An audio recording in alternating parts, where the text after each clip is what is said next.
نحمدہ ونصلی ونسلم علی رسولہ الکریم اما بعد فاعوذ باللہ من الشیطان الرجیم بسم اللہ الرحمن الرحیم قال اللہ تعالی فی کلامہ المجید البرہان الرشید والفرقان الحمید وَلَا نَبْلُوَنَّكُمْ بِشَيْءٍ مِّنَ الْخَوْفِ وَالْجُوعِ وَنَقْصٍ مِّنَ الْأَمْوَالِ وَالْأَنفُسِ وَالثَّمَرَاتِ وَبَشِّرِ الصَّابِرِينَ الَّذِينَ إِذَا أَصَابَتْهُم مُّصِيبَةٌ قَالُوا إِنَّا لِلَّهِ وَإِنَّا إِلَيْهِ رَاجِعُونَ اولئک علیہم صلوات من ربہم ورحمہ اولئک هم المہتدون صدق اللہ مولانا العظیم وصدق رسولہ النبی الکریم ونحن علی ذلک من الشاہدین والشاکرین والحمد للہ رب العالمین وقال اللہ تعالی فی مقام آخر ان اللہ وملائکتہ یصلون علی النبی یا ایہا الذین آمنوا صلوا علیہ وسلموا تسلیما الصلاۃ والسلام علیک یا سیدی یا رسول اللہ وعلی آلک واصحابک یا رحمۃ للعالمین الصلاۃ والسلام علیک یا سیدی یا رسول اللہ وعلی آلک واصحابک یا شفیع المذنبین انتہائی معزز و محترم سامعین ارباب اہل سنت ادب خردگان نکاح محبت بادہ کشان خم خانہ مودت قرآن مجید برہان رشید سے چند آیات بینات طیبات آپ کے سامنے تلاوت کی گئی ہیں اللہ رب العزت قرآن پاک میں ارشاد فرماتے ہیں وَلَنَبْلُوَنَّكُمْ بِشَيْءٍ مِّنَ الْخَوْفِ وَالْجُوعِ وَنَقْصٍ مِّنَ الْأَمْوَالِ اللہ فرماتا ہے ہم اپنے بندوں کو آزماتے ہیں اپنے بندوں کو آزماتے ہیں کبھی کسی شے کا غم دے کر کبھی بھوک دے کر کبھی مال و ثمرات کا نقصان دے کر ہم اپنے بندوں کو آزماتے ہیں یہ اللہ رب العزت کی عادت مبارکہ ہے کہ وہ اپنے بندوں کا امتحان لیتا ہے کبھی مال دے کر آزماتا ہے اور کبھی مال لے کر آزماتا ہے یہ آزمائش ہے مال دے کر آزماتا ہے کہ میں نے اپنے بندے کو مال دیا ہے اب یہ مال کیسے خرچ کرتا ہے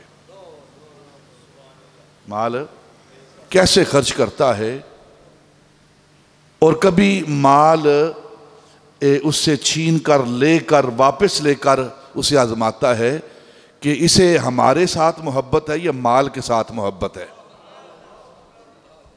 کبھی اولاد دے کر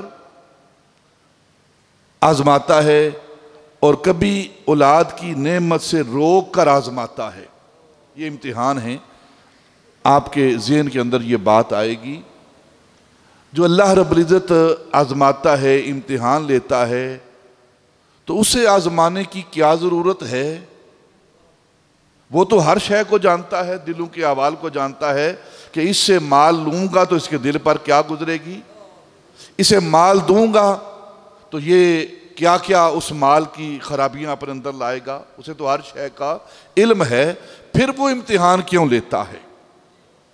پھر وہ امتحان کیوں لیتا ہے؟ اس لیے امتحان لیتا ہے، یہ مطلب نہیں کہ اسے پتہ نہیں کہ ان کی حیثیت کیا ہے، ان کے معاملات کیا ہیں، بلکہ ایک فرد کو دوسرے فرد پر حجت بنانے کے لیے کہ میں نے مرتبہ دیا ہے، باقی لوگ ویسے ہی نہ سوچ لیں کہ ویسے ہی اس کو مرتبہ مل گیا ہے، اس کو مقام مل گیا ہے، میں نے لوگوں کو دکھایا ہے اگر اسے مرتبہ ملا ہے تو یہ مرتبہ اس کے پیچھے کیا ہے، ہم نے اسے مال دیا، اس نے مال کو پریفر اور ترجیح نہیں دی بلکہ ہماری ذات کو ترجیح دی ہے۔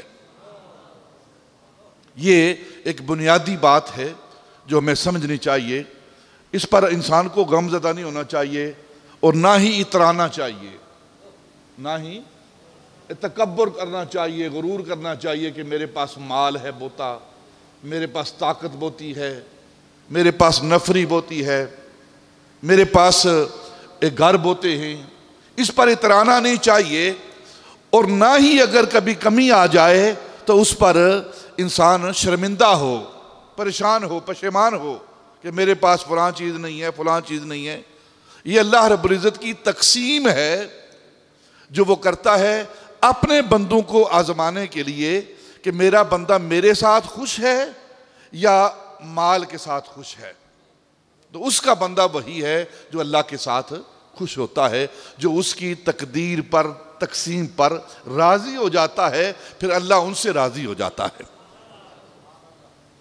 یہ جو آیات مبارکہ آپ کے سامنے تلاوت کی گئی ہیں، اس کا سادہ سا مفہوم آپ نے سمجھا ہے، وَلَنَبْلُوَنَّكُمْ بِشَيْءٍ مِّنَ الْخَوْفِ وَالْجُوعِ وَنَقْصٍ مِّنَ الْأَمْوَالِ وَالْأَنفُسِ وَالثَّمَرَاتِ، کبھی جانیں لے کر، کبھی باغ ثمرات پھل لے کر، کبھی بھوک دے کر، کبھی پیاس دے کر، کبھی کوئی اور چیز نعمت ان سے لے کر میں ان کو آزماتا ہوں۔ پھر کیا ہوتا ہے؟ جو اس کی آزمائش پر پورے اتر آتے ہیں، اس کے امتحان میں کامیاب ہو جاتے ہیں، اس کی تکالیف پر صابر اور شاکر رہتے ہیں، تو پھر کیا ہوتا ہے؟ اللہ آگے قرآن پاک کے اندر ارشاد فرماتا ہے وَبَشِّرِ صَابِرِينَ، ان صابرین کو ہماری طرف سے بشارت دیجئے اے محبوب، وَبَشِّرِ صَابِرِينَ، ان صبر کرنے والوں کو، صابرین کو ہماری طرف سے خوشخبری سنائیے۔ اور جب انہیں کوئی تکلیف پہنچتی ہے تو پھر کیا ہوتا ہے؟ اللہ فرماتا ہے میرے وہ بندے جب ان کو تکلیف پہنچتی ہے، کوئی دکھ پہنچتا ہے، کوئی رنج پہنچتا ہے، تو وہ کیا کرتے ہیں؟ اذا اصابتہم مصیبت قالوا انا للہ وانا الیہ راجعون، وہ اس رنج، مصیبت، تکلیف پر کہ جو اس انسان کو پہنچی ہے تو وہ کیا جملے بولتے ہیں کہ یہ جو نعمتیں تھیں یہ بھی اللہ کی طرف سے آئی تھی اور پھر اسی کی طرف یہ لوٹ گئی ہیں۔ اولئک علیہم صلوات من ربہم، ان تکالیف کے برداشت کرنے کے بعد پھر ان لوگوں پر اللہ کی طرف سے درود و سلام و رحمت ہے۔ اولئک ھم المہتدون، اور یہی وہ لوگ ہیں جو ہدایت والے ہیں، صحیح راہ پر چلنے والے ہیں، ہدایت کی راہ پر چلنے والے ہیں۔ یہ چند آیات کا مفہوم میں نے آپ کے سامنے آسان لفظوں میں پیش کیا ہے۔ حضرت عبداللہ بن عباس رضی اللہ تعالیٰ عنہ آپ فرماتے ہیں کہ اللہ رب العزت نے محبوب کی امت کو ایک ایسی شے عطا کی ہے جو پہلی امتوں کو عطا نہیں ہوئی۔ وہ کیا ہے؟ محبوب کی امت کو جو چیز عطا ہوئی ہے وہ کیا ہے کہ جب محبوب کی امت پر کوئی غم آتا ہے، کوئی تکلیف آتی ہے، کوئی مصیبت آتی ہے، تو محبوب کی امت جو ہے اس مصیبت پر، اس غم پر، اس پریشانی پر اِنَّا لِلَّهِ وَإِنَّا إِلَيْهِ راجعون پڑھتے ہیں۔ یہ جو اِنَّا لِلَّهِ وَإِنَّا إِلَيْهِ راجعون کی نعمت ہے، یہ جو جملہ ہے اللہ رب العزت نے یہ اپنے محبوب کی امت کو عطا کیا ہے۔ اور پھر حضرت عبداللہ بن عباس رضی اللہ تعالی عنہ کہتے ہیں کہ یہ نعمت ہے اس جملے کی صورت میں جو محبوب کی امت کو عطا کی گئی ہے. حضرت ام المؤمنین ام سلمہ، جو انسان مصیبت کے وقت، پریشانی کے وقت، کسی چیز کے کھو جانے کے بعد، غم زدہ ہونے کے بعد اگر کوئی یہ جملہ پڑھتا ہے، یہ آیت قرآنی تلاوت کرتا ہے، اِنَّ لِلَّهِ وَإِنَّا إِلَيْهِ راجعون، اکثر ہم جب ہمارا کوئی پیارا اس دنیا سے جاتا ہے تو ہم یہ کلمات کہتے ہیں. تو حضرت ام المومنین ام سلمہ رضی اللہ تعالی عنہ ابھی وہ نبی پاک صلی اللہ علیہ وسلم کی زوجیت میں نہیں آئی تھی. نبی پاک کے ساتھ ان کا نکاح نہیں ہوا تھا، اسلام لا چکی تھی. تو نبی پاک صلی اللہ علیہ وسلم نے ارشاد فرمایا کہ جو انسان مصیبت کے وقت، پریشانی کے وقت یہ جملہ پڑھتا ہے، یہ آیت کی تلاوت کرتا ہے، اِنَّ لِلَّهِ وَإِنَّا إِلَيْهِ راجعون، تو اللہ رب العزت اس کو نعم البدل عطا کرتا ہے. نعم البدل یعنی اس سے اچھی چیز اللہ اسے عطا کرتا ہے. اگر کوئی پیارا دوست دنیا سے چلا گیا ہے تو وہ دنیا سے چلا گیا ہے، اب کوئی شخص اللہ کی ذات پر صابر اور شاکر ہو کر ان کلمات کو دہراتا ہے تو اللہ اس سے بہتر دوست سے عطا کر دیتا ہے. حضرت ام سلمہ کہتی ہیں کہ میں نے نبی پاک صلی اللہ علیہ وسلم سے یہ ارشاد سنا تھا کہ آپ نے فرمایا کہ جو مصیبت کے وقت، پریشانی کے وقت ان کلمات کو کہتا ہے تو اللہ اسے نعم البدل عطا فرماتا ہے. تو کیا ہوا کہ حضرت ام سلمہ کا جو خامد تھا وہ وصال کر گیا، جن کے ساتھ ان کا نکاح ہوا تھا. اور آپس میں میاں بیوی کا معاملہ کیا تھا کہ دونوں ایک دوسرے کے ساتھ بہت محبت کرتے تھے. بیوی اپنے خامد کے ساتھ اور خامد اپنی زوجہ کے ساتھ، ام سلمہ کے ساتھ ان کے خامد بہت محبت کرتے تھے. اور وہ اتنی خوش تھی ان کے ساتھ زندگی میں، اور جب ان کا وصال ہوا تو بہت غم زدہ ہوئیں اور دل کے اندر سوچنے لگی کہ نبی پاک صلی اللہ علیہ وسلم فرمایا ہے کہ جب کسی انسان کو نقصان پہنچتا ہے، تکلیف پہنچتی ہے، کسی چیز کو وہ ضائع کرتا ہے، اس سے چیز وہ چھین لی جاتی ہے، لے لی جاتی ہے، تو یہ جملے کہتا ہے تو اسے نعم البدل عطا کیا جاتا ہے. تو اب میرے خامد کا نعم البدل کون ہو سکتا ہے؟ اتنا پیار کرنے والا، اتنے حقوق ادا کرنے والا میرا خامد، اس کا نعم البدل کہاں سے ملے گا مجھے؟ کہتے دل کے اندر یہ بات تھی، لیکن نبی پاک کے فرمان پر بھی مجھے پکا یقین تھا. دل کے اندر یہ سوال آ رہا تھا نا کہ میرے خامد سے زیادہ میرے ساتھ لوئل، وفادار، محبت کرنے والا کون ہے؟ اور ان کے بعد مجھے ان سے بہتر چیز کیسے مل سکتی ہے؟ یہ ذہن کے اندر سوال ہے، لیکن دل کے اندر بھی بات موجود ہے کہ جو نبی پاک ہمارے آقا مولا کی زبان سے نکل چکا ہے وہ بھی حق ہے، سچ ہے. اور پھر وہ سچ کیسے پورا ہوا کہ ان کے وصال کے بعد ام المومنین ام سلمہ نبی پاک کے نکاح میں آئیں.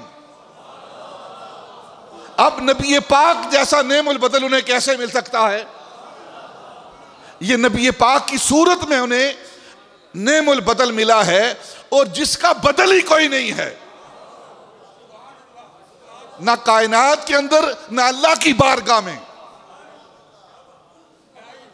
اللہ کی بارگاہ میں اور نہ ہی کائنات کے اندر نبی پاک جیسا کوئی بدل موجود ہے. تو یہ وہ کلمات ہیں جب کسی مسلمان کو، کسی مومن کو کوئی رنج پہنچے، دکھ پہنچے تو وہ ان کلمات کو دہرائے، اللہ رب العزت کی اس فیصلے پر اپنے قلب و جان سے راضی ہوتے ہوئے، اوپر سے نہیں. مال چلا گیا کوئی بات نہیں، پھر آ جائے گا، نہیں آیا تو کوئی بات نہیں، اسی میں بہتری ہے. کیونکہ سب سے بہتر مخلوق کے بارے میں اس کے بنانے والا جانتا ہے. جو صانع ہوتا ہے نا کسی چیز کو بنانے والا، وہ اس چیز کے بارے میں بہتر جانتا ہے کہ اس کو کون سی چیز دی جائے تو اس کے لیے اچھی ہے، اور کون سی چیز اس سے لے لی جائے تو وہ اس کے لیے اچھی ہے. تو اللہ رب العزت سے بڑھ کر جاننے والا کون ہے اپنی مخلوق کے حوالے سے؟ تو انسان کو راضی ہو جانا چاہیے اس کی عطا پر، اس کی تقسیم پر۔ حضرت داتا علی اجویری رضی اللہ تعالیٰ عنہ کی ایک بات میں کر دیتا ہوں، کشف المحجوب کے اندر آپ نے لکھی ہے اسی حوالے سے۔ یہ جو خیر اور شر ہے نا، بلائی اور برائی، خیر اور شر، یہ دونوں اللہ کی طرف سے ہیں۔ یہ دکھ اور سکھ دونوں اللہ کی طرف سے ہیں۔ حضرت داتا علی اجویری کہتے ہیں کہ میں اپنے شیخ ابو الفضل ختلی رحمت اللہ تعالی علیہ ان کی خدمت میں موجود تھا، آخری وقت ہے ان کا، تو ان کا سر مبارک میری گود کے اندر تھا۔ داتا علی اجویری کے پیر و مرشد کا سر داتا علی اجویری کی گود میں ہے، تو آخری لمحات ہیں، نزع کا وقت ہے، تو آپ نے فرمایا بیٹا ایک بات یاد رکھنا، یہ خیر اور شر دونوں اللہ کی طرف سے ہیں، دونوں اللہ کی طرف سے ہیں۔ یہ جملہ کہا اور آپ کا وصال ہو گیا۔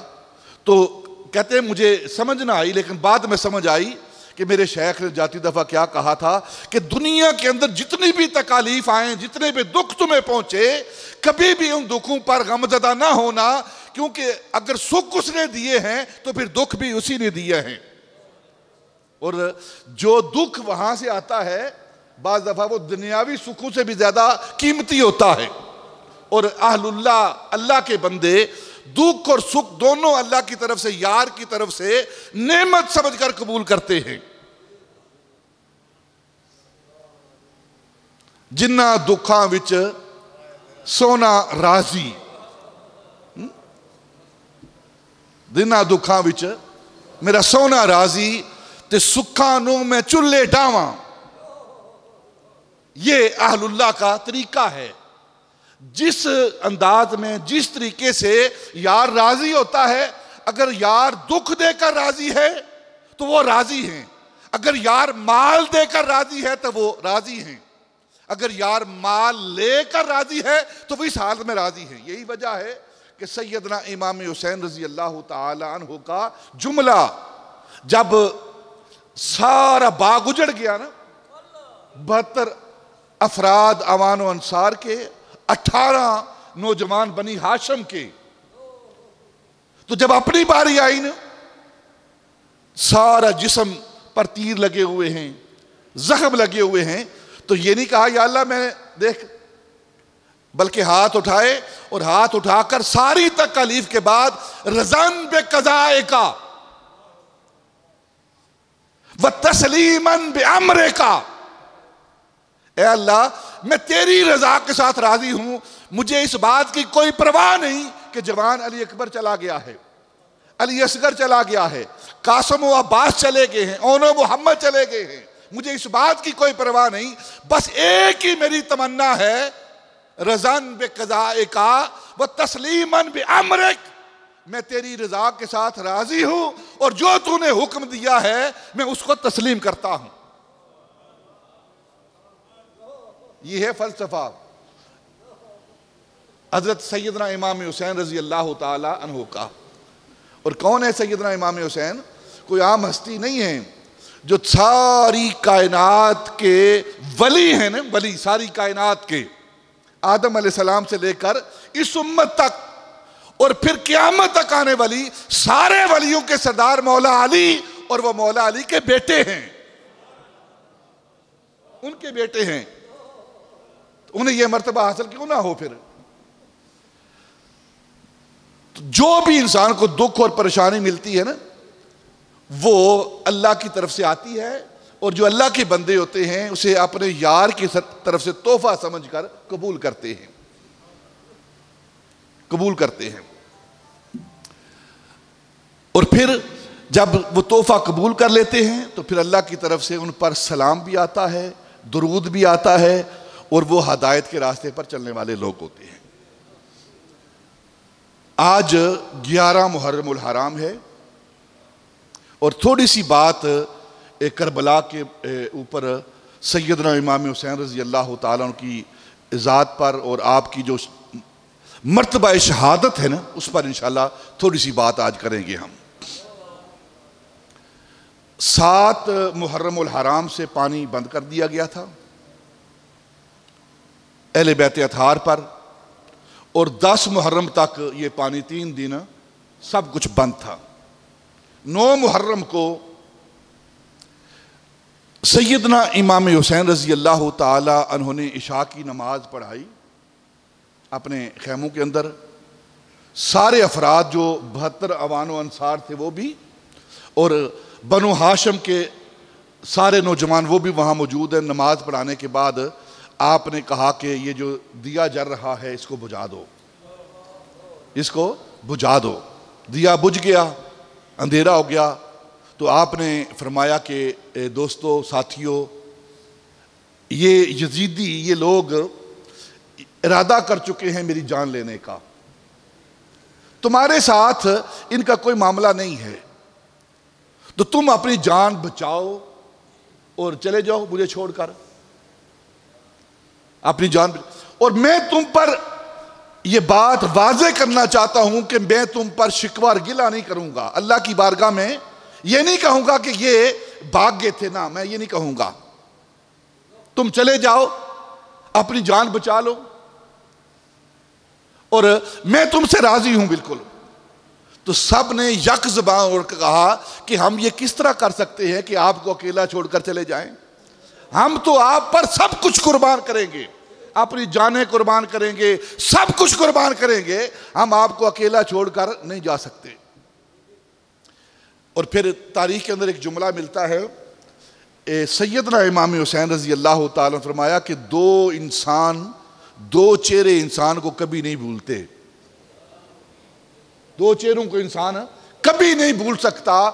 ایک وہ چہرہ جو دکھ کے وقت، پریشانی کے وقت، مصیبت کے وقت آپ کا ساتھ دیتا ہے، جو آپ پریشان ہوں، غمزدہ ہوں، تو اس وقت جو آپ کا ساتھ دیتا ہے انسان اس چہرے کو کبھی نہیں بھول سکتا، اور جو دکھ کے وقت، پریشانی کے وقت تمہارا ساتھ چھوڑ دیتا ہے وہ بھی چہرہ نہیں بھولتا انسان کو۔ انسان یاد رکھتا ہے، دکھ اور سکھ کے ساتھی کو یاد رکھتا ہے، اور جو مصیبت کے وقت ساتھ چھوڑ دیتا ہے، بھاگ جاتا ہے، انسان اسے بھی یاد رکھتا ہے۔ سیدنا امام حسین نے فرمایا کہ آپ چلے جاؤ، میں تم پر کوئی گلہ شکوہ نہیں کرتا، میں تم سے راضی ہوں۔ انہیں کہا یہ نہیں ہو سکتا، ہم آپ کے ساتھ ہیں، اپنی جانیں قربان کریں گے، خون ہم بہائیں گے، سب کچھ آپ کے قدموں پر قربان کر دیں گے۔ آپ نے فرمایا اچھا اگر تمہارا یہ جذبہ ہے تو پھر اس کا اجر بھی تم دیکھ لو، اور اسی زندگی کے اندر دیکھ لو۔ سیدنا امام حسین رضی اللہ تعالیٰ نے اپنی انگلی کا اشارہ کیا، اگر تم آج میرے ساتھ اپنی جانیں دے دیتے ہو تو دیکھو وہ جنت تمہارے لیے ہے۔ اور ان اوان و انصار نے جب آپ کی انگلی کی طرف دیکھا تو انہوں نے زندگی کے اندر اپنی آنکھوں سے جنت کا نظارہ کیا۔ اور پھر اگلا دن صبح ہوئی، آپ نے اپنی اہل بیت کی ازواج کو مخدرات عطرت کو وصیتیں کی، اور صبح جب 10 محرم کی صبح ہوئی تو پھر آپ نے فجر کی نماز پڑھانے کے بعد پھر دوبارہ انہیں یہ بات دہرائی کہ ابھی بھی وقت ہے، لیکن وہ پکے ساتھی ساتھ ہیں ان کے، اور اب وہ دن 10 محرم کا دن، وہ جنگ کا دن، وہ شہادت کا دن ہے۔ اس میں کون کون شہید ہوا ہے؟ سب سے پہلی بات آپ ذہن کے اندر رکھیں کہ 72 اوان و انصار، 72 اوان و انصار وہ شہید ہوئے۔ اس کے بعد پہلے وہ ساتھی دوست جو تھے، جو مددگار تھے، جو آپ کے ساتھ تھے، وہ شہید ہوئے۔ اس کے بعد پھر بنو ہاشم آل رسول ان کی باری آئی۔ ان میں کون کون تھے؟ ان میں حضرت مسلم بن عقیل اور ان کے 2 بیٹے، حضرت مسلم بن عقیل۔ حضرت عقیل کون ہے؟ عقیل بن ابو طالب، جو حضرت مولا علی کے بھائی ہیں۔ یہ عقیل کے بیٹے ہیں مسلم، اور مسلم کے بیٹے ہیں 2۔ یہ دونوں بیٹے اور باپ حضرت مسلم یہ کوفے کے اندر انہوں نے شہید کر دیا تھا۔ باقی 6 بیٹے حضرت عقیل کے، 6 بیٹے حضرت عقیل کے وہ شہید ہوئے ہیں. پھر 2 بیٹے حضرت عبداللہ بن جعفر طیار، سیدہ زینب کے 2 بیٹے اون و محمد، یہ وہاں شہید ہوئے ہیں. اور 2 بیٹے حضرت امام حسن کے، حضرت امام حسن کے 2 بیٹے، وہ سیدنا امام حسن جو حضرت امام حسین کے بڑے بھائی ہیں، اور جن کے بارے میں نبی پاک فرمایا الحسن والحسین سیدہ شباب اہل الجنہ، میرا یہ حسن اور حسین جنت کے نوجوانوں کے یہ دونوں سردار ہیں. وہ سیدنا امام حسن رضی اللہ تعالیٰ عنہ، ان کے 2 بیٹے، ایک قاسم اور دوسرے عبداللہ، یہ بھی وہاں شہید ہونے والے ہیں. اور 6 بیٹے حضرت مولا علی کے،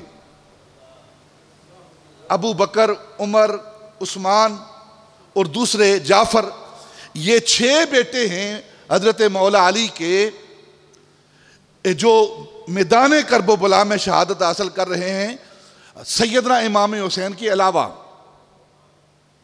اور ان 6 بیٹوں میں جو حضرت مولا علی کے، ان میں ایک بیٹا جسے صاحب اللواء کہا جاتا ہے، قمر بنو ہاشم کہا جاتا ہے،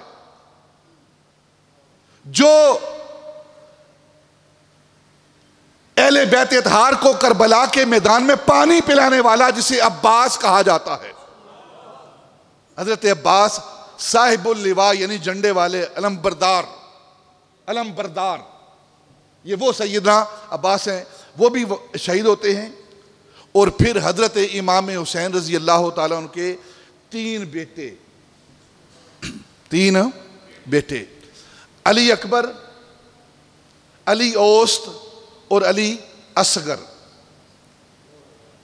علی اکبر، علی اوسط، اور یعنی کہ بڑا علی، درمیانہ علی اور چھوٹا علی.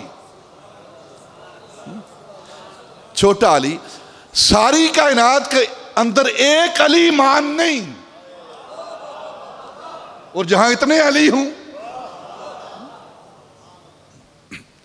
یہ کون ہے؟ یہ سیدنا امام حسین کے 3 بیٹے ہیں. علی اکبر، ان کی عمر 24-25 سال کے درمیان ہے. علی اوسط، ان کی عمر 17-18 سال کے درمیان ہے. اور علی اصغر جو ہیں، ان کی عمر 3 ماہ سے لے کر 6 ماہ تک کی روایات ہیں. یہ علی اکبر کون ہیں؟ علی اکبر اور علی اصغر یہ دونوں ام البنین، ان کے بطن سے یہ دونوں بیٹے ہیں سیدنا امام حسین کے. اور جو علی اوسط ہیں، جنہیں امام زین العابدین کہا جاتا ہے، جنہیں سجاد کہا جاتا ہے، جو واقعہ کربلا کے عینی گواہ ہیں. آج تک جو بھی روایات ہمیں پہنچی ہیں وہ سیدنا امام زین العابدین کے ذریعے پہنچی ہیں. اور یہ اوسط ہیں، علی اوسط ہیں، انہیں زین العابدین کہا جاتا ہے، انہیں سجاد کہا جاتا ہے. اور یہ بیٹے جو ہیں حضرت امام حسین کے، ان کی والدہ کا نام ہے شہر بانو. ان کی والدہ کا نام شہر بانو. علی اکبر، علی اصغر یہ ام البنین سے سیدنا امام حسین کے بیٹے ہیں. اور علی اوسط یہ حضرت شہر بانو کے بطن سے یہ پیدا ہوئے ہیں. اور شہر بانو کون ہے؟ جب ایران فتح ہوا تو ایران کا ایک بڑا شہر وہ فتح ہوا، تو مال غنیمت آیا. اس مال غنیمت میں مال کے سوا بہت ساری اور چیزیں، اشیاء آئیں. ایک نقشہ آیا جو بنا ہوا تھا کسریٰ کی حکومت کا، سلطنت کا ایک نقشہ بنا تھا. وہ 60 گز لمبا، 60 گز چوڑا تھا. اس پر پوری کسریٰ کا نقشہ بنا ہوا تھا. نہریں کیسی ہیں، حدود کیسی ہیں، محلات کیسے ہیں، اور سارا کا سارا نقشہ وہ سونے اور ہیرے جواہرات کا بنا ہوا تھا. اور 3 شہزادیاں وہ آئیں مال غنیمت میں. ایک شہزادی کا نکاح سیدنا امام حسین کے ساتھ کیا گیا۔ حضرت مولا علی رضی اللہ تعالی عنہ نے پوچھا بیٹی تیرا نام کیا ہے؟ تو اس نے کہا کہ میرا نام شاہ جہان ہے۔ آپ نے فرمایا تیرا نام شاہ جہان نہیں، آج کے بعد تیرا نام شہر بانو ہے، اور تجھ سے ایک بچہ جنم لے گا، ایک بچہ تو پیدا کرے گی، ساری کائنات اس پر فخر کرے گی، اور وہ بچہ امام زین العابدین ہے۔ دوسری شہزادی کا نکاح وہ سیدنا ابو بکر صدیق رضی اللہ تعالیٰ عنہ کے بیٹے محمد کے ساتھ ہوا، اور ان سے جو بیٹا پیدا ہو رہا ہے اس کا نام ہے قاسم۔ اس کا بیٹا کیا نام ہے؟ قاسم۔ یہ سلسلہ عالیہ نقشبندیہ جو نبی پاک تک سیدنا ابو بکر تک سلسلہ پہنچتا ہے، یہ امام جعفر صادق، ان کے اوپر سیدنا قاسم، اور سیدنا قاسم کے اوپر سیدنا ابو بکر صدیق، اور سیدنا ابو بکر صدیق کے اوپر نبی پاک صلی اللہ علیہ وسلم۔ یہ نام لکھا ہوا ہے امام قاسم بن محمد۔ یہ اس شہزادی سے جنم لینے والے ہیں، اور ان کی بیٹی ہے، قاسم کی بیٹی ہے ام فروہ۔ قاسم کی بیٹی ہے ام فروہ، اور ام فروہ یہ زوجہ ہے حضرت امام باقر کی۔ ام فروہ یہ زوجہ ہیں حضرت امام باقر کی، اور والدہ ہیں حضرت امام جعفر صادق کی۔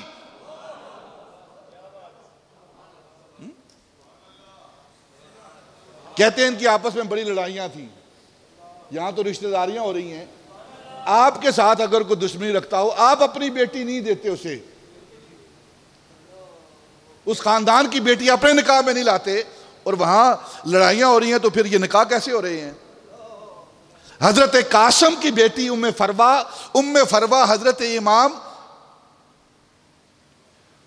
جو جعفر صادق ہیں ان کی والدہ ہیں، امام باقر کی زوجہ ہیں، یعنی سیدنا ابو بکر صدیق کی بیٹی جو ہے نسل میں وہ حضرت امام باقر کے نکاح میں آ رہی ہیں، اور ان سے اہل بیت کا امام پیدا ہو رہا ہے۔ آپ اگر نام پڑھیں گے نا 12 امام جو پڑھتے ہیں، حضرت علی، حضرت امام حسن حسین، زین العابدین، باقر، جعفر صادق، موسیٰ کاظم، آگے پھر امام نقی، تقی، حسن عسکری، علی رضا، ان سارے اماموں میں کسی کے نام کے ساتھ صادق نہیں ہے،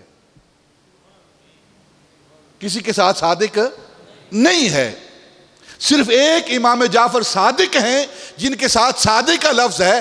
یہ جو صادق کی نسبت ہے سیدنا ابو بکر صدیق کی طرف سے آئی ہے۔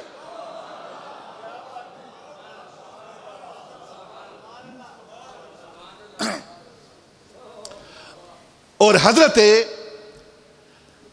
علی اکبر یہ حضرت امام حسین کے بڑے بیٹے ہیں، علی اوس امام زین العابدین یہ درمیانے بیٹے ہیں، اور علی اصغر یہ چھوٹے بیٹے ہیں۔ اب جب اہل بیت اطہار کی باری آئی نا کربلا کے اندر شہادت کے جام نوش کرنے کے لیے، تو سیدنا امام حسین نے سب سے پہلے امان و انصار کے بعد آل رسول میں سب سے پہلے جس کو میدان جہاد کے اندر، میدان جنگ کے اندر یزیدیوں کے مقابلے میں بھیجا، وہ حضرت علی اکبر ہیں۔ وہ حضرت علی اکبر سب سے پہلے اپنا جگر کا ٹکڑا، اپنا خون یہ سیدنا امام حسین یزیدیوں کے مقابلے میں بھیج رہے ہیں۔ یہ حضرت علی اکبر کون ہیں؟ 24 سال 23 سال ان کی عمر ہے، جوان، کڑیل جوان، اور انہیں ہم شبیہ مصطفیٰ کہا جاتا ہے، شبیہ مصطفیٰ کہا جاتا ہے، یعنی کہ ہو بہو نبی پاک صلی اللہ علیہ وسلم کا نقشہ، سارے نئے نقش، ساری خوبصورتیاں، حتیٰ کہ حضرت علی اکبر کا بولنا بھی نبی پاک کی طرح ہوتا تھا، جب چلتے تھے تو نبی پاک کی طرح یہ چلتے تھے، اتنی شباہت تھی نبی پاک کے ساتھ۔ جب ان کو بھیجنے لگے تو ان کو حضرت امام حسین نے اپنے ہاتھوں سے تیار کیا، جنگی لباس پہنایا، تلوار حمائل کی، نیزہ دیا، سارے سامان حرب ان سے مرصع کیا، اور پھر خیمے کے باہر لے کر گھوڑے پر خود سیدنا امام حسین نے اپنے بیٹے کو سوار کیا اور فرمایا بیٹا میں نہیں چاہتا تھا کہ میرے ہوتے ہوئے تو میدان جنگ میں جائے, میدان جہاد میں جائے. میں چاہتا ہوں کہ پہلے تیرے باپ کی جان جائے, اس کے بعد تیری جان جائے.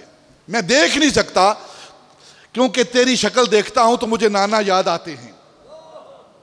تو سیدنا علی اکبر کی زبان سے نکلا کہ ابا جان میں کیسے دیکھ سکتا ہوں کہ جوان بیٹا ہو اور اس کے سامنے اس کے باپ کو قتل کر دیا جائے, یہ بھی میں برداشت نہیں کر سکتا, تو پہلے میں ہی جاؤں گا.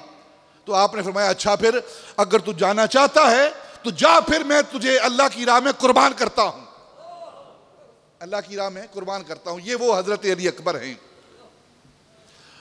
اور تاریخ کہتی ہے کہ ابھی آپ چھوٹی عمر تھی, مدینہ المنورہ میں حضرت علی اکبر ایک دن انہوں نے سیدنا امام حسین سے کہا کہ ابا جان میرا جی کرتا ہے کہ میں انگور کھاؤں. انگور مجھے آپ دو, موسم نہیں تھا انگوروں کا, موسم انگور کا موسم نہیں تھا, تو ان کا دل کر آیا حضرت علی اکبر کا. سیدنا امام حسین سے کہا کہ میرا دل کرتا ہے کہ میں انگور کھاؤں. تو سیدنا امام حسین رضی اللہ تعالی عنہ نے اپنی آنکھیں بند کی, اپنا ہاتھ مبارک مسجد نبوی کے ستون کی طرف کیا,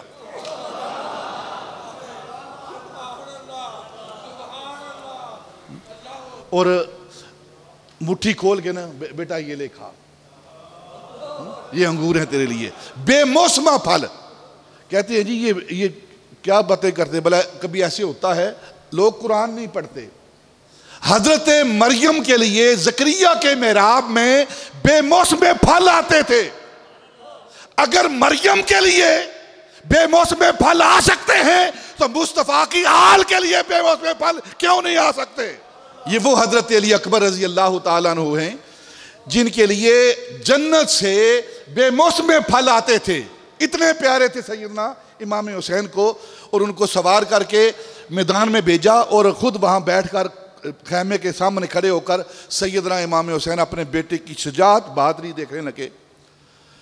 تاریخ کہتی ہے کہ 100 یزیدیوں کو اکیلے حضرت علی اکبر نے واصل جہنم کیا.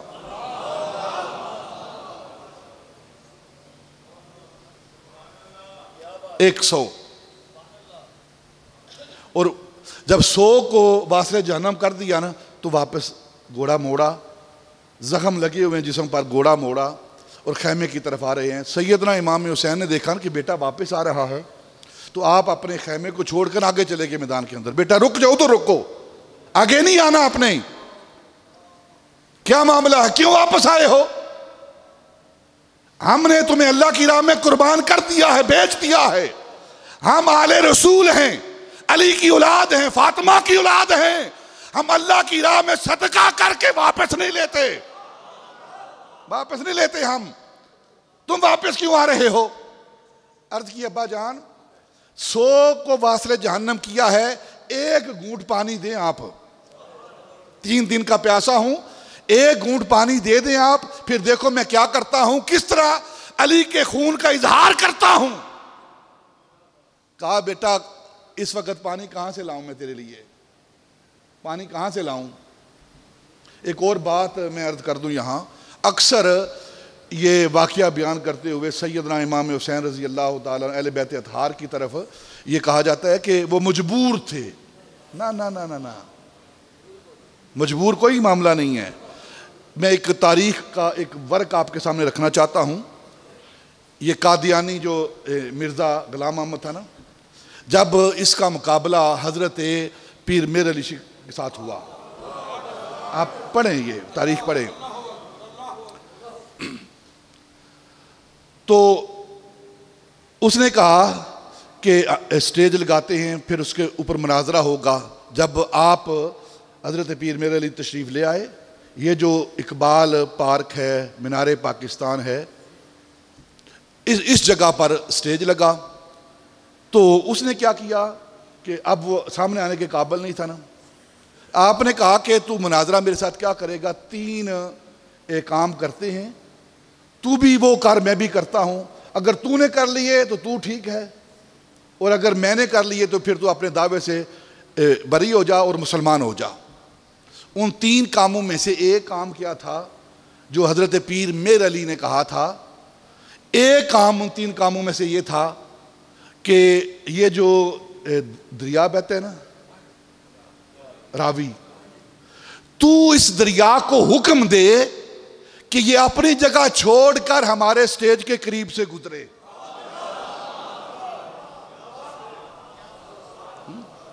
ان تینوں میں ایک بات تھی۔ دوسری بات کیا تھی وہ بھی آپ کے ذوق کے لیے پیش کر دیتا ہوں۔ آپ نے کہا کہ ایک خیمہ نصب کرتے ہیں، اس کے اندر کنواری لڑکی جس کا نکاح نہیں ہوا، جس کو کسی مرد نے چھوا نہیں، اس کو اس خیمے کے اندر داخل کرتے ہیں اور اپنی زبان سے کہتے ہیں کہ بچہ جنم دے، اور وہ اسی وقت بچہ جنم دے گی، اور وہ بچہ پیدا ہونے والا جس کے حق میں گواہی دے گا وہ سچا ہے۔ وہ پیدا ہونے والا بچہ جس کے حق میں اس کی سچائی کی گواہی دے وہ سچا ہے۔ اور پھر تیسری جو بات ہے وہ کیا ہے؟ آپ نے فرمایا کہ تو بھی اپنا قلم رکھ، میں بھی قلم رکھتا ہوں، میز کے اوپر کاغذ کے اوپر، جس کا قلم خود بخود لکھنا شروع کر دے۔ اب یہ پیر میر علی شاہ کون ہیں؟ یہ بیٹے ہیں سیدنا امام حسین کے۔ جب بیٹے کے اندر یہ قوت ہے کہ وہ راوی کے رخ کو موڑ سکتا ہے تو پھر باپ کے اندر قوت کیوں نہیں ہے؟ بس ساری قوتیں ہونے کے باوجود وہ اللہ کی رضا پر راضی تھے۔ قوت ہوندیاں زور نہ لایا، بس ساری قوتیں ان کے پاس موجود تھی، جو وہ کہتے وہ ہو جانا تھا۔ جنت کی نعمتیں آ جانی تھی، پانی کے کوثر کے چشمے وہاں پھوٹنے شروع ہو جاتے تھے، لیکن معاملہ کچھ اور تھا۔ تو سیدنا علی اکبر رضی اللہ تعالیٰ نے کہا ابا جان ایک گھونٹ پانی دے دو پھر دیکھو کیا کرتا ہوں۔ علی کا گھر بھی کیا گھر ہے، اس گھر کا ہر بچہ جسے دیکھو شیر خدا معلوم ہوتا ہے۔ تو کہا بیٹا پانی تو کوئی نہیں ہے میرے پاس، لیکن آگے بڑھ اور میری زبان کو چوس، زبان کو چوس۔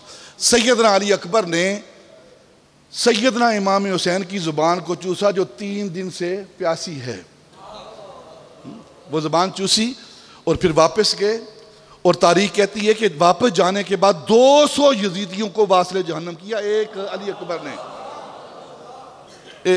نے، اور پھر چاروں طرف سے تیر چل رہے ہیں، حملہ ہو رہا ہے، سارے 30,000 کی تعداد ہے یزیدیوں کی، 30,000، اور یہاں چاند تن ہیں۔ پھر آپ نے جام شہادت نوش کیا، انا للہ و انا الیہ راجعون۔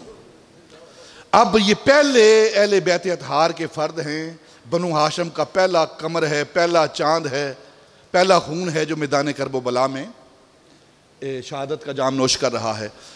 یہ سیدنا امام حسین رضی اللہ عنہ کے بیٹے ہیں، تاکہ باقی کے جو لوگ ہیں، زینب بہن وہ یہ نہ کہے، شہربانو نہ کہے، کوئی دوسرا امام مسلم نہ کہیں، کوئی دوسرا نہ کہے کہ اپنے بیٹوں کو بچا لیا ہے اور ہمارے بیٹوں کو شہید کروا دیا ہے، نہ، باری ہی سیدنا امام حسین اپنے بیٹے سے کر رہے ہیں، آغاز ہی اپنے بیٹے سے کر رہے ہیں، اور اس کے درمیان پھر باقی کے اون و محمد شہید ہوئے ہیں، سارے قاسم و عباس شہید ہوئے ہیں، حضرت مولا علی کے صاحبزادے بیٹے شہید ہوئے ہیں، اور پھر سب سے آخر میں سیدنا امام حسین سے پہلے جو بیٹا شہید ہونے والا ہے اسے علی اصغر کہتے ہیں۔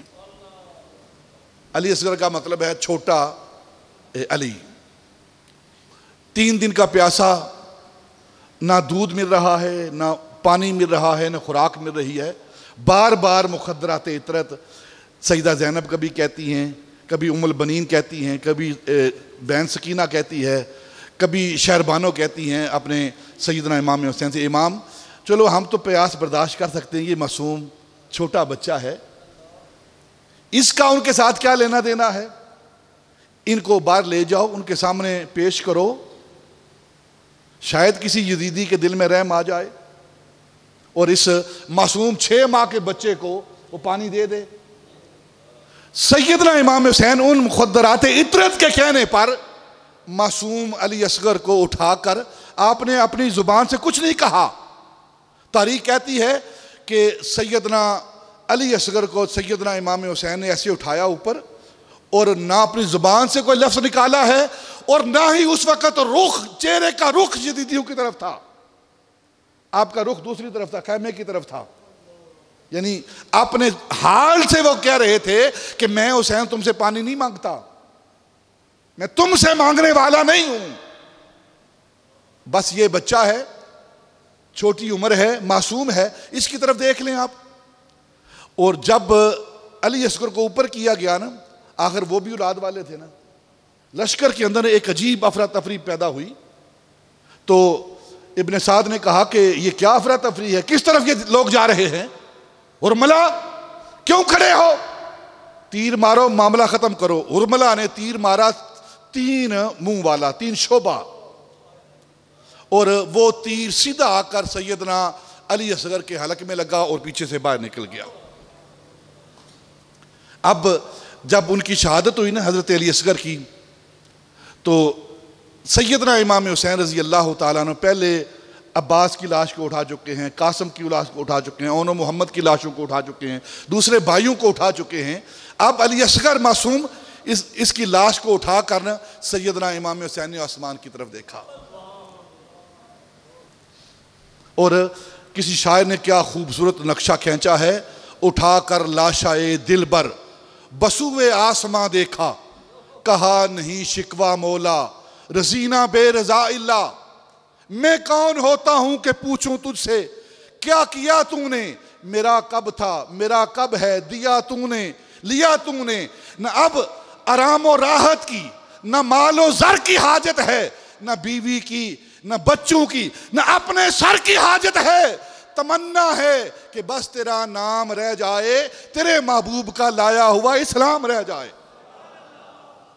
یہ زبان حال سے سیدنا امام حسین رضی اللہ تعالیٰ عنہ نے اللہ کی بارگاہ میں درخواست پیش کی، اپنا مدعا پیش کیا، اور پھر ننھی سی قبر کھود کے اکبر اصغر کو گاڑ کے شبیر اٹھ کھڑے ہوئے دامن کو جاڑ کے۔ اب سیدنا امام حسین رضی اللہ تعالیٰ عنہ خیمے میں واپس تشریف لے گئے۔ اب خود ان کی باری ہے، جمعے کا دن ہے اور عصر کا وقت قریب آ رہا ہے، تو خیمے کے اندر جا کر دیکھا کہ حضرت علی اوست امام زین العابدین 18 یا 17 سال کی عمر ہے، بالکل نوجوان۔ آپ جانتے ہیں 17-18 سال کی عمر کتنی جوانی ہوتی ہے، اور پھر اہل بیت کا، آل رسول، خون رسول ہو، لیکن بیمار ہیں، جسم جو ہے وہ تپ رہا ہے بخار کی وجہ سے، اور کپکپاٹ ہے، کمزور جسم ہے، لیکن تیار ہو کے کھڑے ہیں، پورا لباس جنگ پہنا ہوا ہے، عبا باندھی ہوئی ہے، ہاتھ میں تلوار لی ہے، لیکن کانپتے ہیں ضعف کی وجہ سے، کمزوری کی وجہ سے۔ سیدنا امام حسین داخل ہوئے، بیٹا کہاں کے ارادے ہیں؟ ابا جان سارے بھائی چلے گئے ہیں، اب میں بھی جانا چاہتا ہوں، میں بھی نانے کے دین پر اپنا نذرانہ پیش کرنا چاہتا ہوں۔ تو فرمایا بیٹا اگر تو بھی جائے گا تو پھر حسین کی نسل کس سے چلے گی؟ پھر سید کہاں سے آئیں گے؟ ان کی بقا کیسے ہوگی؟ بیٹا آپ نے رہنا ہے۔ پھر ان مخدرات عطرت کو مدینہ المنورہ میں نانے کے شہر میں کون لے کر جائے گا؟ آپ نے نہیں جانا، آپ کی 2 ڈیوٹیاں ہیں، ایک آپ سے نسل چلے گی سیدوں کی، اور ایک آپ نے ان پاک طیب بیبیوں کو واپس مدینہ المنورہ لے کر جانا ہے، یہ آپ کی ذمہ داری ہے۔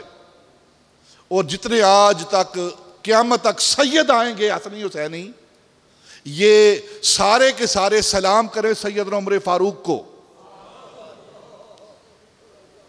یہ جو ان کی نسل کی بقا ہے، یہ سیدنا عمر فاروق سبب ہے اس کا، کیونکہ نکاح پڑھانے والے اور اس نکاح کا سارا اہتمام کرنے والے جس سے حضرت امام زین العابدین پیدا ہو رہے ہیں اور سیدوں کی نسل چل رہی ہے، یہ سیدنا عمر فاروق کا کارنامہ ہے۔ امام زین العابدین سے فرمایا کہ بیٹا آپ یہاں رہو، آپ رہو گے تو اہل بیت اطہار کے دوسرے امام آئیں گے، نسل چلے گی، اور آپ نے ان بیبیوں کو لے کر جانا ہے۔ اور مخدرات عطرت کو، پاک طیب بیبیوں کو سیدنا امام حسین نے اپنے پاس بٹھایا اور بٹھا کر فرمایا آپ خون رسول ہو، اہل بیت ہو، پردے کی آیات آپ کے گھر میں نازل ہوئی ہیں، اور آپ کا کام بے صبری نہیں ہے۔ یہ جو بیان کیا جاتا ہے نوحے پڑے گئے ہیں، بال نوچے گئے ہیں، کپڑے پھٹ گئے ہیں، واہ ویلا کیا، وہ اہل بیت اطہار کی پاک بیبیاں ہیں جن کے گھروں کے اندر اللہ رب العزت نے آیات تطہیر نازل کی ہیں، پردے کی آیات ان کے گھر نازل ہوئی ہیں، اور صرف لوگوں کو تھوڑی دیر کے لیے رلانے کے لیے اس طرح کی روایات اہل بیت اطہار کی شان میں گستاخیاں ہیں نا۔ وہ سارے کے سارے صابر، شاکر اور عزم مصمم رکھنے والے، شیر اور شیروں کے جگرے رکھنے والے، وہ شیر خدا کی اولاد ہے، بھلا وہ یزیدیوں سے ڈرنے والے تھے۔ وہ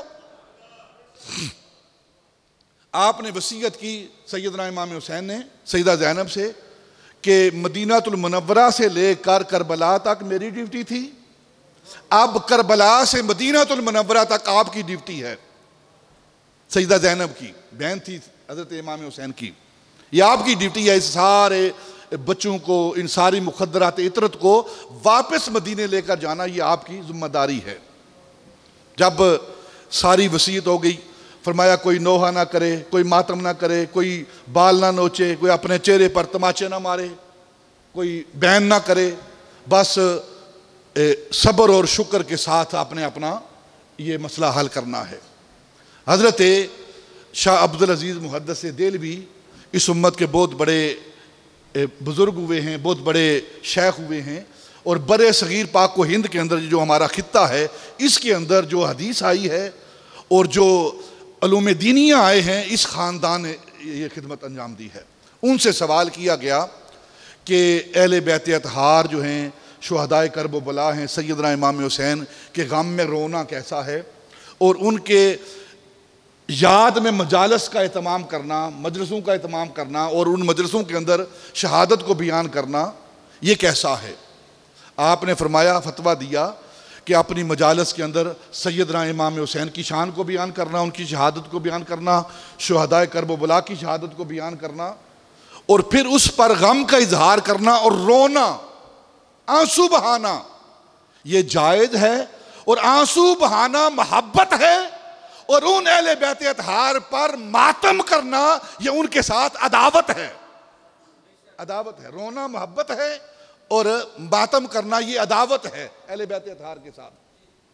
پھر ماتم کیوں کریں؟ ماتم تو کیا جاتا ہے مردوں کا،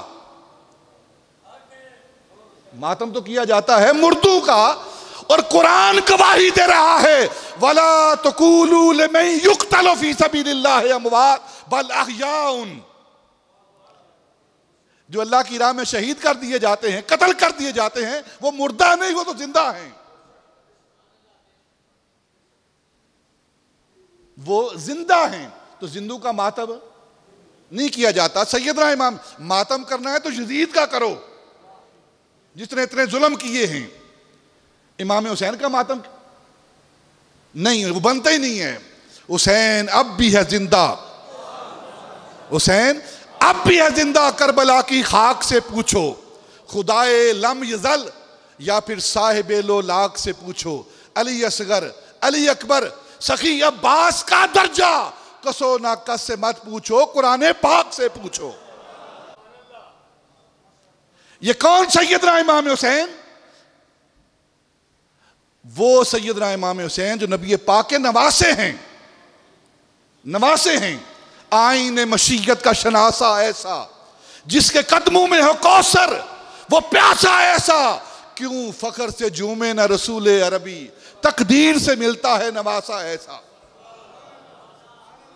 ان کے غم میں آنسو بہائیں لیکن یہ ماتم ان کے لیے نہیں ہے، ماتم مردوں کے لیے ہوتا ہے.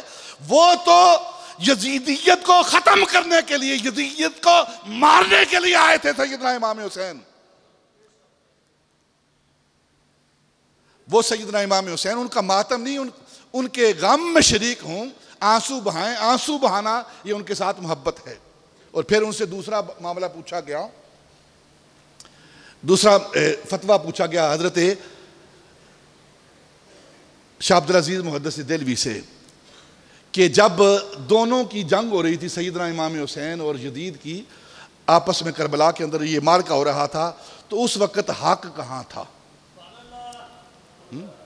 حق کہاں تھا؟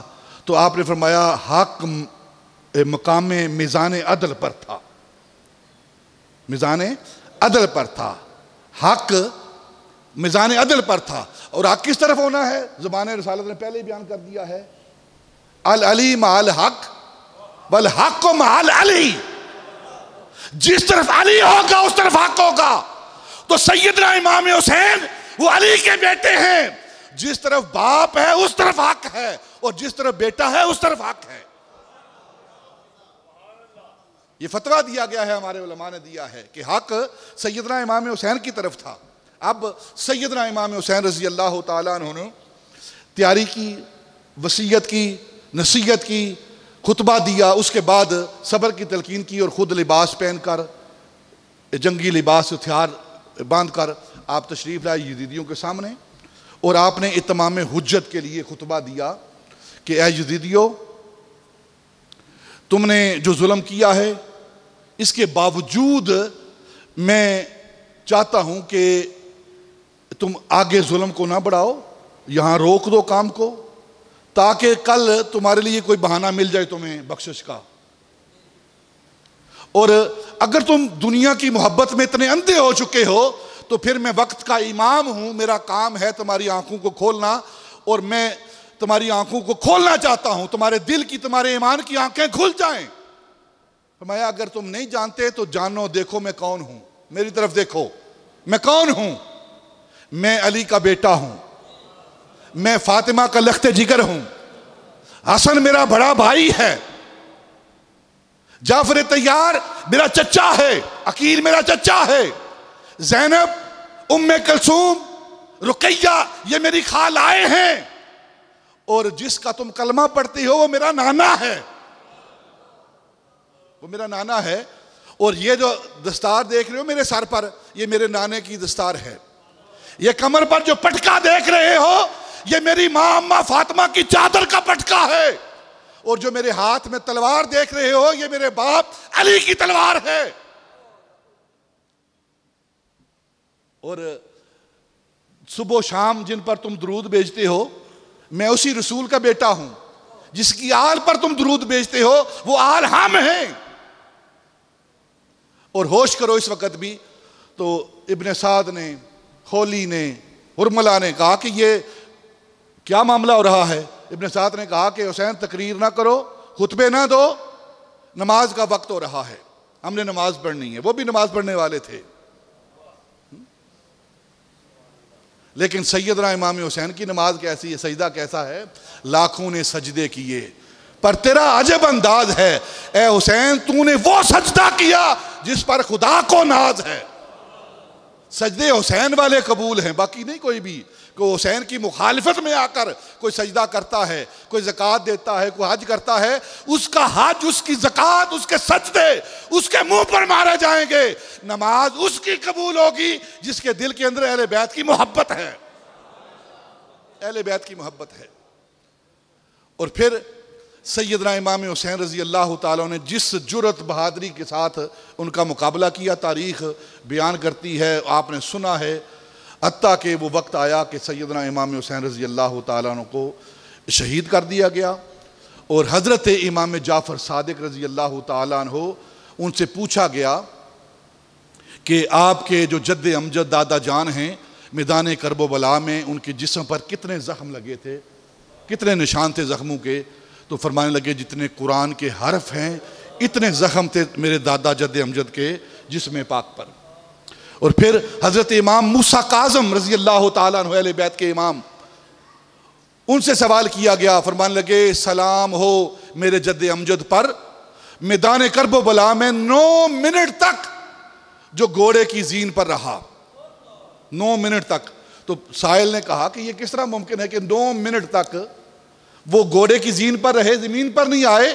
تو فرمانے لگے کیفیت یہ تھی کہ ایک طرف سے آپ جب جھکتے، ایک طرف گھوڑے کی ایک طرف جھکتے، تو یزیدی اپنی انیوں سے، نیزوں سے ان کے جسم کو مارتے، تو دوسری طرف جسم جب وہ لڑک جاتا، اور دوسری طرف سے وہ نیزے مارتے، بالے مارتے، اور جسم دوسری طرف آتا۔ 9 منٹ تک یہ کیفیت رہی، اور 9 منٹ کے بعد وہ گھوڑے کی زین سے فرش زمین پر آئے ہیں۔ وہ سیدنا امام، اتنا ظلم کیا گیا ہے۔ اور تمام تاریخ کی کتابیں دیکھیں، تبری کو پڑھیں، البدایہ والنہایہ کو پڑھیں، سواق مرغہ کو پڑھیں، سیر الشہادتین کو پڑھیں، جتنی بھی تاریخ کے امام ہیں ان کی کتابوں کو دیکھیں، انہیں لکھا ہے کہ سیدنا امام حسین رضی اللہ تعالیٰ کی شہادت کے بعد آسمان سے خون کے قطرے وہ گرتے تھے، یعنی آسمان بھی رو رہا ہے۔ اور بیت المقدس کے اندر جو بھی پتھر اٹھایا جاتا تھا اس کے نیچے سے خون نکلتا تھا۔ 3 دن تک پورا آسمان بادلوں سے سیاہ ہو چکا تھا اس غم کی وجہ سے، اور پھر آسمان سے خون کی بارش ہوتی ہے، اور پھر 6 ماہ تک آسمان کے کناروں پر اس خون کی سرخی رہی۔ یہ سیدنا امام حسین رضی اللہ تعالیٰ کی شہادت کے بعد آپ کو شہید کر دیا گیا۔ انا للہ و انا الیہ راجعون۔ شام کا وقت، اب وہ شام غریباں جسے کہتے ہیں، وہ شام خونی شام، اب سیدہ زینب رضی اللہ تعالیٰ عنہ کی باری آتی ہے باقی کاموں کی۔